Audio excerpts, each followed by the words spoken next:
ఇవాళ ఇవి దీన్ని కూడా కలిపి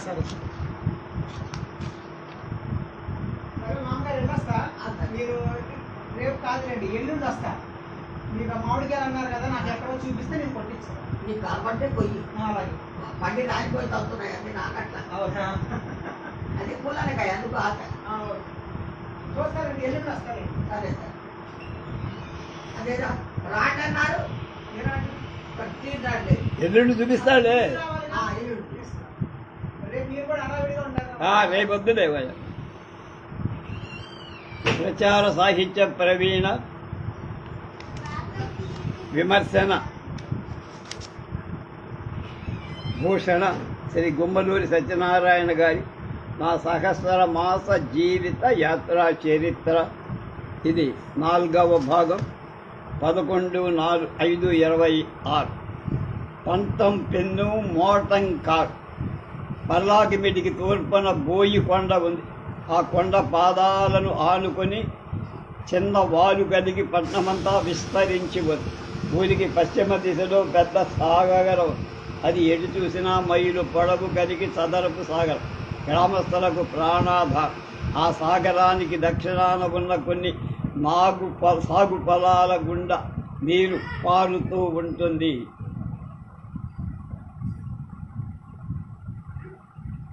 పట్నానికి దక్షిణ దిశలో 2 మైళ్ళ దూరాన మహేంద్ర తనయ నది. ఈ నది 10-12 మైళ్ళు ప్రవహించి తుంగతంపర అగ్రహారానికి మీదుగా వంశధార నదిలో ఈ బోయ కొండపై దట్టంగా పచ్చని చెట్లు. ఆ కొండ పాదాలను ఆనుకొని మ్యాడిసన్ ఇన్స్పెక్షన్ అనే పేరుతో రాజావారి కాలేజీ హై స్కూలు రూపంలో 2 అంతస్తుల చక్కటి మేడ.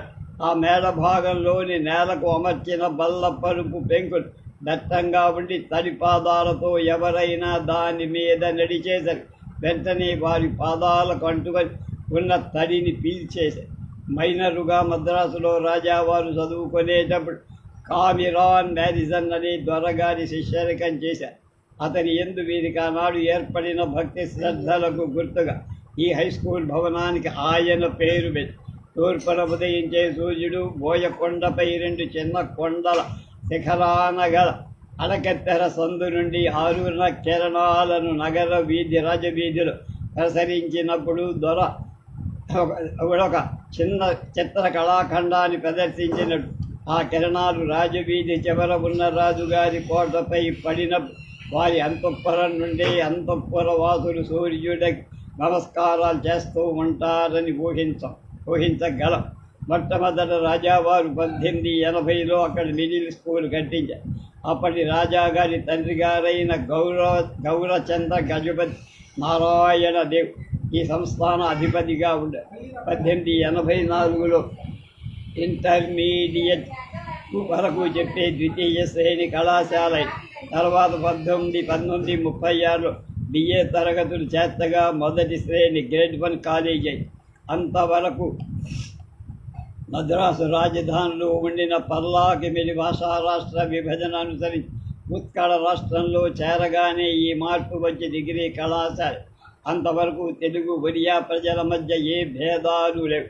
హై స్కూల్ కాలేజీ తరగతుల్లో 5 నుండి సమాంతరంగా తెలుగు ఒరియా భాషల్లో బోధ ఉండే. అందులోనే 4వ ఫారం అంటే ఇప్పటి 8వ తరగతి వరకు సంస్కృతం కూడా. ప్రత్యేకంగా మా కాలేజీకి దగ్గరలో సంస్కృత పాఠశాల ఉండే.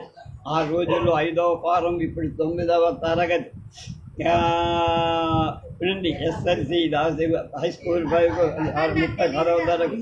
ఆ 2 ఏళ్ళు ప్రత్యేకంగా కుర్రవాళ్ళు ఎంచుకున్న భాషా శాస్త్రం చరిత్ర విభాగాలు ఏవో 2 కలిసి చెప్పారు.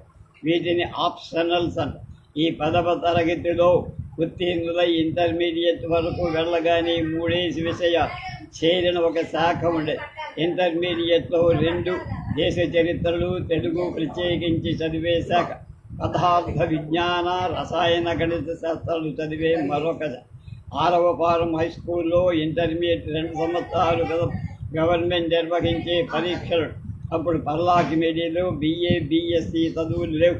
అవి కావాలంటే అటు విజయనగరము ఇటు బలంపురము అక్కడి ఓళ్లలు విజయనగరం మహారాజా కళ్ళికోట రాజాలు కట్టించిన కాలేజీలు. ఈ రెండింటికి మధ్య ఉన్నది ఇంటర్మీడియట్ వరకు గల పర్లాకిమిడి కాలేజ్. పర్లాకిమిడికి ఇవి 70 మైళ్ళ దూరం కనుక ఇంగ్లీష్ చదువులకు అవకాశాలు చాలా కష్టంగా ఉండేవి.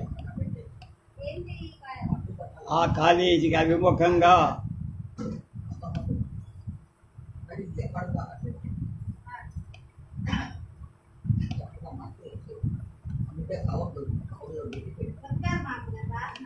రాజాగారి తోట ఆ రెండింటికి కలుపుతూ 60-70 అడుగుల వెడల్పు గల రాజవీధి, 2 ప్రక్కల రాతి గోడలతో చెట్టబడిన లోతైన మురికి కాలువ, వాటిని ఆనుకొని కొబ్బరి చెట్టు, అన్ని చెట్ల పక్కనే బావులు ఏర్పడిన మెద్దలు. ఇవి చాలా ఆనందరంగా ఉండేవి. ఈ రాజాధివీధి తైలపు చిత్రాలు మారిషస్ ఎక్స్‌ప్రెస్ రూపంలో అందరినీ ఆకర్షిస్తోంది. వీధి వాలుగా ఉన్నందున కొండపై ఎంత వర్షం పడిన కుంగికి పడిన లోతైన కాలువ నుండి వెంటనే ఊరి బయట అంతటి నీరు పోయేది. రోడ్లు తారు రోడ్లు కావు, గట్టి తారి ఇసుకలతో తయారు చెయ్యబడి ఊరిలో ఉన్న వీధులన్నీ అలాగే శుభ్రంగా. రాజాగారి కోటలోని కాలేజీ మీదుగా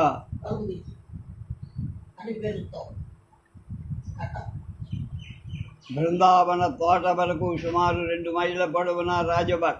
బృందావన తోట భవనం మహేంద్ర భవనం తనయ నది ఒడ్డున అందమైన బురుజులతో కట్టబడి 10 విలాస వసతి గదులు, పూల తోటల తరవరాతి గదులు, ఊరిలోని ఆసుపత్రి, రోగులందరికీ ఉచితంగా వైద్యం, ఒక లేడీ డాక్టర్, 2 పురుష సర్జన్ ఫిజీషియన్ ఉండేవాడు. ఆసుపత్రి ప్రక్కన టైలర్ దొర అని ఉండేవాడు. ఆ బంగాళా నుండి 60 పొడవున గల బృందావనం తోట వరకు విద్యుత్ దీపాలు ఏర్పాటు.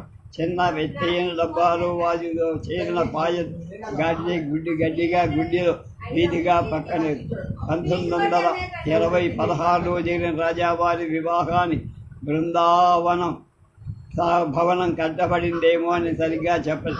ఎందుకంటే ఈ ప్రసిద్ధన మైనారిటీ మద్రాసులోని రాకుమారుల ప్రత్యేక పాఠశాలలో ధరల యాజమాన్యం కింద జరిగింది. తనకు 21 సంవత్సరం 1913లో రాగానే పర్లాకిమిడి సంస్థానానికి రాజయ్యాడు. అప్పటికి అతనికి గల నగర వాసనలు, ధరల జీవిత విధానాలు బాగా వంట పట్టి ఉండవచ్చు. యువకులు గ్రామానికి రాగానే తన పెళ్లి ముందు ఆధునిక సౌకర్యాలతో బృందావన సముదాయాన్ని కట్టించి ఉంటారు. ఈ కాలేజీ దగ్గరనే టెన్నిస్ ఆటకు ప్రత్యేక స్థలం, పోస్ట్ ఆఫీస్, మగపిల్లలకు విద్యార్థి వసతి, 2 అంతస్తుల మేడ, పక్కనే ప్రిన్సిపాల్ ఇల్లు, ఎదురుగా హాస్టల్ వార్డెన్ ఇల్లు, పోస్ట్ ఆఫీస్ పక్కగా ప్రధానమైన బాటను ఆనుకొని గౌడు వీధి. అన్ని విధాలా పిల్లల చదువు కాలేజీ దగ్గరగా ఉంటుందని కాబోలు పర్లాకిమిడిలో నాన్నగారు మా అన్నకు ఇంగ్లీష్ చదువు ప్రారంభం 1916లో మాఘ పాల్గొనాలైపోయిండదు. జూన్ 16 జరుస్తారు. ముఖ్యంగా మా అన్నని ఇంగ్లీష్ బట్టి చేద్దామని నేను ఇక్కడికి వచ్చారు. కొత్తగా స్కూళ్ళలో ఏ కుర్రాన్ని చేర్చుకోవాలనే ముందు ఒక చిన్న ప్రవేశ పరీక్ష, దానికి కావాల్సిన ఇంగ్లీషు లెక్కలు నేర్చుకోవడానికి జంగం వీధిలో గురులింగాచారి మాస్టర్ వద్ద అన్నకు ప్రైవేట్ ఏర్పాటు చేసి జంగం వీధి మేమున్న గౌడ వీధికి దూరం సుమారు మైలు. ఏమైనా తప్పదు కదా, కొత్తగా నోటు పుస్తకాలు, వాటిలో రాజధాని బ్రౌన్టెన్ పెళ్ళు మొదలు పట్నవాసు చదువుంటాయి. ఈ తారాల నుండి కిందకి తాపీగా తారుతూ రాయడానికి వీలుండేది. కలం కావాలి, నాకు పంతం పెన్ను కావాలని మారం పెట్టేవాడు. ఊరుకోబెట్టడానికి మా నాన్నగారు ఒక నరక పలక ఇచ్చారు. అంటే అది కూడా ఒక రాగి నాణ్యం. పూర్వం ₹2 కొరత, రూపాయికి 16 నాణాలు, అనాకు 2 పలకలు, ఒక పలకకు 2 కాసులు, ఒక కానీకి 3 దమ్మిడీలు, 2 దమ్మిడీలు, ఒక యాగాలు, ఒక 2 అణాలు, ఒక బేడ, 2 బేడలు, పావన, 4 పావనాలు రూపాయి. ఈ 60-70 ఏళ్లలో నాణాల రూపురేఖల్లో మార్పు, కొన్ని అసలు కనబడకుండానే పోయి. వాటిలో ఈ పలక ఒక నాణాల్లో రాగి, వెండి, లోహపు భాగం ఎక్కువగా, రూపాయి నాణం 1 తులం వెండిగా వ్యవహారంగా. ఈ పలక బరువుగా పెద్దదిగా ఉండేది. దానిలో పంటం పెన్నును కొనుక్కోవచ్చని ఊరుకునేదాన్ని. ఎద్దపు రోజుల్లో దాని గసలు నాణ్యాలు రాగితో ఉన్నవని గ్రహించి వాటిని మధ్య గుండ్రంగా పెద్ద రంధ్రం చేసి రాగి కానీ ముక్కను తీసుకుపోగా చిల్లు కానీ మిగిలి దాని యంత్రాల్లో వాషర్గా కొందరు చిన్న పరిశ్రమలో వాడేవారు. తిలా పాపం తలా పిడికడు అన్నట్టే. గౌడి వీధి రాజవీధి అనుకునే అన్నట్టున్నాను కదా. రాజుగారి కాళ్ళు తన కోట నుండి బృందావనం కోటకు రోజు వెళ్ళి వస్తూ ఉండేవను. వాటిలో రాణివాస స్త్రీలకు ప్రత్యేకించి ఒకటి ఉండే. దానికి జనాన అనేవారు. అంటే డ్రైవర్ ఉండే. మొదటి వరుసగా వెనకనున్నటువంటి ఆ డ్రైవర్ పక్కనే రాణి గారి సొంత నౌకర్ ఒకడు కూర్చో. వాళ్ళ మార్గ మధ్యలో డ్రైవర్కి ఏదైనా చెప్పాల్సి వస్తే ఆడవారి నుండి టెలిఫోన్లో చెప్పినట్టు సౌకర్యాలు ఉండేవి. మరొక మోటారు కారు, వేటకారు. అప్పుడప్పుడు రాజావారు వేటకు వెళ్ళారు. వేటకు తగిన సౌకర్యాలు ఇందులో అమర్చబడి. తర్వాత రాజాగారికి స్పెషల్ కారు. దీన్ని మద్రాసు నుంచి వచ్చిన డ్రైవర్ ప్రత్యేకమైన దుస్తులు యూనిఫామ్లో నడిపారు. మిగిలినవి మామూలు కాదు. రాజావారు గుర్రపు బగ్గీలో కూడా వెళ్ళారు. తరచుగా ఉదయమో సాయంత్రమో చల్లటి వేళ్లలో 10-12 మైళ్ళ దూరంలో వెళ్ళి వచ్చారు. స్వయంగా జగ్గీని రాజావారి తోలేరు కనుక పెద్దలు సోదకులు నిలబడి ఉండే. ఈ కార్లు, బగ్గీలు వీధి రోడ్డు వీధి ముద్దుగా పెద్ద వీధిలో వెళ్ళినప్పుడల్లా చిన్నపిల్లలు పరిగెత్తుకొచ్చి వీధి పక్కగా నిలబడి రాజావారికి వీలైతే దండం పెట్టి కారు వస్తుందంటే ఆ చప్పుడు తెలిసేది కనుక మేము వెళ్ళి చూడగలిగేవాడు. కారుని చూసినప్పుడు అటువంటి దాన్ని ఒకటి కొనాలని కోరిక పుట్టాయి. క్రమంగా ఆ కోరిక గాఢమై పంటం పెందుకై అల్లరి చేసినట్టే నాకు మోటం కారు కావాలని ఆరంభించాను. చివరకు నా బాధ భరించగా అప్పుడప్పుడు కొడదాన్ని చెయ్యెత్తేవారు. కానీ వెంటనే తల్లి లేని పిల్లాడనే భయం నాన్నగారు ఊరుకునేవారు. నన్ను సమాధానపరిచేందుకు చేతిలో 4 పలకలు పెట్టి రథయాత్రలో ఇవి వస్తాయి, దాచుకో, అప్పుడు కొనుక్కుందాం. ఇదివరలో పంటం పెందుకై ఇచ్చిన పలక ఎప్పుడో పోయి పలక మర్చిన పంటం పెందు నా హై స్కూల్ చదువులో పంటం పెందు వచ్చింది. కానీ మోటం కారు రావడానికి 1946 వరకు మద్రాసులో నేను ఉద్యోగిగా ఉన్నప్పుడు కానీ అవకాశం. అంటే మోటారు కారులో ప్రయాణం చేయలేదు. కానీ దానికి కారు ఉన్నదనే భావన వచ్చేటికి 4 నాళ్ళు పట్టే.